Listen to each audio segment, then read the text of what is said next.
मित्रांनो नमस्कार. मी डॉक्टर अजित आणि माझ्या यूट्यूब चॅनलमध्ये तुमचं मनःपूर्वक स्वागत आहे. नाशिकमधील त्र्यंबकेश्वर येथे शिवभक्तांची दर्शनासाठी सातत्याने गर्दी होत आहे. भारतातील एक प्राचीन तीर्थस्थान येथे आहे. मंदिर स्वयंभू आहे. काळ्या पाषाणातील येथे स्वयंभू मंदिर आपल्याला पाहायला मिळते. गोदावरीचे उगमस्थान आहे. निवृत्तीनाथ महाराजांची येथे समाधी आहे.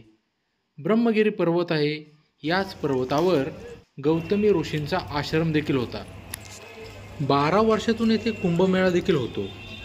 येथील या त्र्यंबकेश्वर या स्थानाला अतिशय महत्त्वाचं हिंदू धर्मामध्ये सनातन संस्कृतीमध्ये स्थान आहे. तर मित्रांनो, येथे आल्यानंतर राहण्याची सोय उत्तमरित्या व्हावी असं प्रत्येकाला वाटतं. आपल्याला 5 स्टार सुविधा मिळाव्यात आणि आपले पैसे देखील वाचावेत अशी आपल्यापैकी प्रत्येकाची इच्छा असते. या दृष्टीने आज तुम्हाला त्र्यंबकेश्वर मंदिरापासून 1 किलोमीटर अंतरावरती असणाऱ्या गजानन महाराज संस्थानाबद्दल माहिती देणार आहे.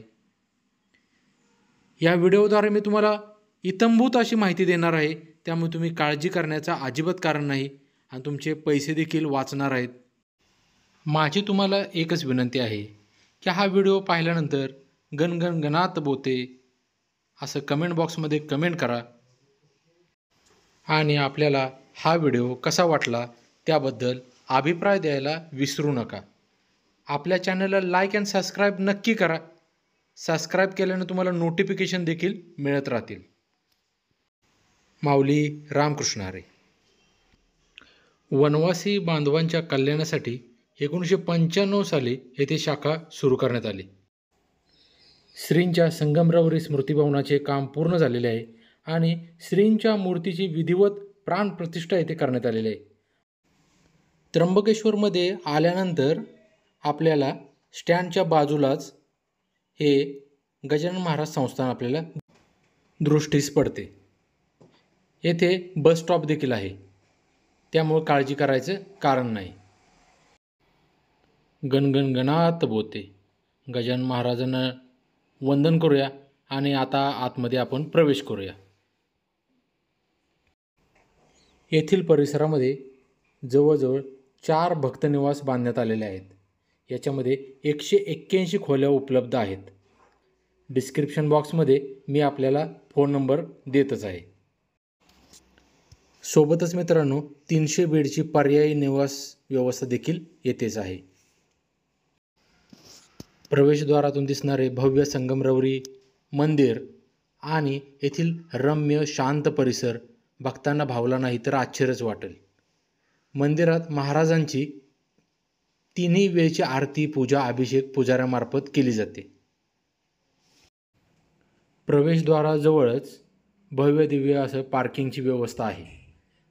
त्यामुळं आपल्या गाडीला ऐसपैस अशी जागा मिळेल यात काही शंका नाही. मित्रांनो, येथे आल्यानंतर अतिशय आल्हाददायक असे वातावरण आहे आणि या संस्थानामध्ये वेगवेगळ्या प्रकारची फुलझाडे लावलेली आहेत. ते पाहून आपले मन भारावून जाते. मित्रांनो, येथील भक्तनिवासामध्ये ज्या रूम आहेत त्या सर्व सोयीने युक्त अशा आहेत आणि तेही अत्यल्प दरामध्ये. म्हणजेच मित्रांनो 550 रुपयामध्ये आम्हाला 3 बेडची रूम मिळाली. मंदिरातील दैनंदिन दिवस कसा चालतो याचा मी हा लेखाजोखा तुमच्यासमोर मांडलेलाच आहे. तो आपल्याला चार्टच्या स्वरूपात आपल्याला येथे उपलब्ध करून देण्यात आलेला आहे. मित्रांनो, येथे ऑनलाईन बुकिंग फॅसिलिटी उपलब्ध नाही. याची तुम्ही नोंद घेणं गरजेचं आहे. म्हणजेच जो व्यक्ती पहिला येईल त्याला रूम मिळेल. It works on first come first serve basis. संपूर्ण मंदिर परिसर अतिशय सुंदर आहे आणि स्वच्छतेला येथे प्राधान्य देण्यात आलेलं आहे. त्यामुळं आपण देखील या नियमांचं काटेकोरपणे पालन करणं गरजेचे आहे. एकदा का तुम्हाला या भक्तनिवासमध्ये रूम मिळाली त्यानंतर तुम्ही या मंदिर परिसरामध्ये आपला वेळ व्यतीत करू शकता. लहान मुलांना बागडण्यासाठी खेळण्यासाठी येथे सुविधा आहेत, तेही विनामूल्य. शेगावाच्या माहेराला रिग लेकुरांची लागे, दर्शनाने चिंतनाने दुःख दूर भागे. आमिर दीन कोणीही येवो सारखाच लाडका, नाही जगी संत ऐसा गजानन सारखा. श्री गजाननमय हो, गणगण गणात बोते. तर मित्रांनो, त्र्यंबकेश्वर या शहरामध्ये आल्यानंतर भांबवून जायचं किंवा घाबरून जायचं कारण नाही. हे संस्थान अतिशय सुंदर भक्तांच्यासाठीच बांधलं गेलेलं आहे. या संस्थानाला तुम्ही भेट द्या. सर्व सुखसोयींनी असं युक्त असं हे संस्थान आहे. यात काही तीळ मात्र शंका नाही. सोलरची व्यवस्था केलेली आहे. प्रॉपर व्हेंटिलेशन आहे. त्यामुळं मित्रांनो, कोणत्याही प्रकारची गैरसोय येथे होणार नाही हे मात्र नक्की. गरम पाणी, थंड पाणी येथे उपलब्ध आहेत. उन्हाळ्याच्या दिवसामध्ये प्रत्येक फ्लोअरला थंड पाण्याचे फ्रीज उपलब्ध आहेत. स्वच्छ सुंदर असं लिनन, बेडशीट उपलब्ध आहेत. स्वतंत्र स्नानगृह आहेत. वाहनांच्यासाठी पार्किंगची व्यवस्था आहे. आणि गेटच्या बाहेर गेला की तुम्हाला मंदिरापर्यंत जाण्यासाठी ॲटो रिक्षा उपलब्ध आहेत. यामध्ये 50 रुपयापासून 100 रुपयापर्यंत चार्जेस आकारले जातात. येथे आल्यानंतर रूम बुकिंगसाठी नियुक्त केलेल्या काउंटरकडे प्रथम जावे. त्या ठिकाणी तुम्हाला खोलीची उपलब्धता, त्यासाठी आकारण्यात येणारं शुल्क, ऑफर केलेल्या सुविधा यांच्याबद्दल तेथे चौकशी करा. यावेळी आपल्याला आपल्या आधार कार्ड असणं गरजेचं आहे. आवश्यक तपशील आपल्याला देणं गरजेचं आहे. जसे की आपलं संपूर्ण नाव, मोबाईल नंबर म्हणजेच संपर्क क्रमांक, मुक्काम आपला किती कालावधीच असणार आहे याची माहिती येथे देण्यात यावी. मित्रांनो, आता आपण भोजन कक्षाकडे आलेलो आहोत. समोरच गजानन महाराजांचा फोटो पाहिला आणि मन प्रसन्न झाले. मित्रांनो, ज्यांचा उपवास आहे त्यांच्यासाठी खिचडी येथे उपलब्ध आहे आणि ती देखील फक्त 15 रुपयात. मित्रांनो, आपल्याला पोटभर जेवायचं असेल तर 50 रुपयामध्ये ताट मिळते. या ठिकाणी आपण हे टाईम टेबल दाखवलेलं आहे. फक्त याची नोंद ठेवा की ज्यांनी खोली घेतलेली आहे त्यांनाच येथे भोजनाची व्यवस्था करण्यात येते. येताना आपलं कुपन आपण जवळ असणं आपल्या गरजेचं आहे. अन्न हे पूर्ण ब्रह्म आहे. पृथ्वीवर राहणारे सर्व जीव अन्नापासून उत्पन्न होतात. अन्नामुळे जगतात, अन्नातच विलीन होतात. अन्नम न परिचक्षित, अन्नाची अवहेलना करू नये असा संदेश आपल्याला संतांनी दिलेला आहे. गजानन महाराजांनी हे सत्य उष्ट्या पत्रावळीवरील भात शिते सेवन करणाऱ्या आपल्या कृतीतून दाखवलेलं आहे. तेव्हा अन्न हे ब्रह्म समजून त्याप्रमाणे आपली कृती झाली पाहिजे. श्रींच्या अन्नम ब्रह्मेती या शिकवणीनुसार या संस्थानाने भक्तांसाठी महाप्रसादाची व्यवस्था अखंडपणे सुरू ठेवलेली आहे. महाप्रसादासाठी भक्तांचा अखंड ओघ देखील सतत येथे चालू असतो. सुसज्ज असे बैठक व्यवस्था येथे आहेत. श्री गजानन महाराज संस्थानाद्वारे विविध 42 प्रकारचे सेवाकार्य सुचारू रूपाने राबवण्यात येतात.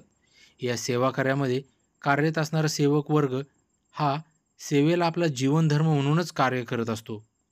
या सर्व कार्याचा प्राण म्हणजे सेवावृत्तीने करत असलेले हजारो हात. केवळ भक्तिभावाने काम करणारे, कोणत्याही मोबदल्याची अपेक्षा न धरता कार्यरत असणारे हजारो सेवेकरी येथे कार्यरत असतात. हे पाहून मन थक्क होते. अंगावरती शहारे आल्याशिवाय राहणार नाहीत. केवढी ती विनम्रता, आणि त्यामुळे आपल्याला आपल्याच घरात आल्यासारखं एक भास होतो.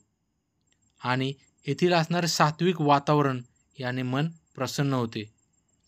या सेवेकारामध्ये महिलांचा देखील समावेश आहे. संस्थानाच्या सर्व विभागातील सर्व लहान मोठी कामे सेवेकरी वर्ग पार पडतो. यासाठी एक सक्षम व्यवस्थाच उभी केलेली आहे. वेगवेगळ्या गावातून येथे सेवेकरी येत असतात. त्यांचे गट केलेले असतात आणि सेवा ही ठरलेली असते. मंदिर परिसरात आढळणाऱ्या कमालीच्या स्वच्छतेमुळे सर्व श्रेय हे सेवेकरांनाच आपल्याला द्यावे लागेल. मित्रांनो, आता आपण येथे उपलब्ध असणाऱ्या रूम पाहूयात. तर माऊली रामकृष्ण हरी या अशा प्रकारे सुसज्ज अशा रूम त्यांनी उपलब्ध करून दिलेले आहेत. लिनन स्वच्छ असे आहे, कपडे वाळवण्याची सोय आहे, स्वतंत्र बाथरूम आहे, वॉशरूमची सोय आहे. मित्रांनो, फॅनची सोय आहे. POP प्रत्येक रूमला करण्यात आलेलं आहेत. कबर्ड्स आपल्याला देण्यात आलेले आहेत. वॉश बेसिनची सोय आहे. येथे सूचना फलक देण्यात आलेला आहे. आंघोळीला तुम्हाला गरम गार पाणी उपलब्ध होते. मित्रांनो, 550 रुपये प्रत्येक दिवसाला याप्रमाणे चार्ज आकारण्यात येतो. स्वच्छ सुंदर असं नीटनेटका परिसर आहे. ROचं पाणी तुम्हाला प्यायला मिळेल, त्यामुळे बिसलरीची सुद्धा तुम्हाला आवश्यकता नाही. बिसलरीपेक्षा देखील स्वच्छ पाणी या संस्थानानं आपल्याला उपलब्ध करून दिलेलं आहे. जर तुम्ही मोठ्या प्रमाणावरती सेवेकरींच्या रूपात आला असेल तर या पद्धतीनं हॉल तुम्हाला उपलब्ध करून देण्यात आलेला आहे. त्यामुळे एका गावातील कितीही व्यक्ती आले तरी एका हॉलमध्ये ते राहू शकतात. सेवा रुजू केल्यानंतर सेवेकऱ्याची काय अपेक्षा असते? तर फक्त प्रसादाचा नारळ. आपली सेवा संपली की प्रसादाचा नारळ घ्यायचा आणि गावी परतायचे. मोबदला मिळतोय म्हणून सेवा करायची कुणाची भावना नाही. या सेवेकऱ्याचे वर्णन संतांच्या वाणीत करता येईल.